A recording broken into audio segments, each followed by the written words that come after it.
Hello, welcome to Lesson 6 of Mastering Java Volume 3. I'm Jason. I'm going to begin to discuss with you today how we're going to use objects and the variables that we have associated with our objects to do something useful. In this case, we're going to calculate something.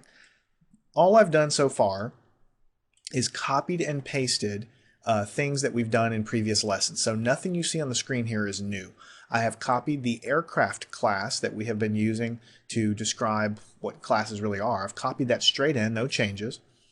We've created two classes, or two objects I should say. One of them is called Cessna 172, one of them is Piper Saratoga, and then we have all of these parameters, variables of each of these objects populated with the passengers, the cruise speed, the fuel capacity, and the fuel burn rate for each airplane, for each object.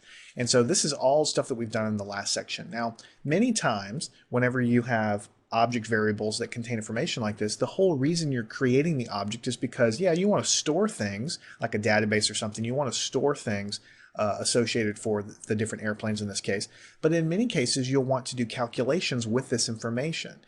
Maybe you have 300 airplanes and they all have different parameters, and you're trying to calculate something useful about each of those airplanes with the data that you've stored in there.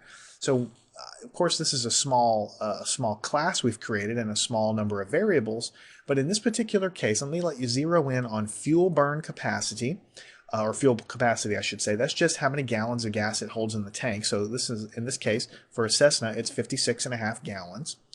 And also the fuel burn rate, which is not something we typically worry about in cars, but in airplanes, you measure it in gallons per hour. So you have gallons in the tank and gallons per hour of fuel burn. It's very similar to we measure cars in miles and then miles per gallon, like an efficiency kind of thing.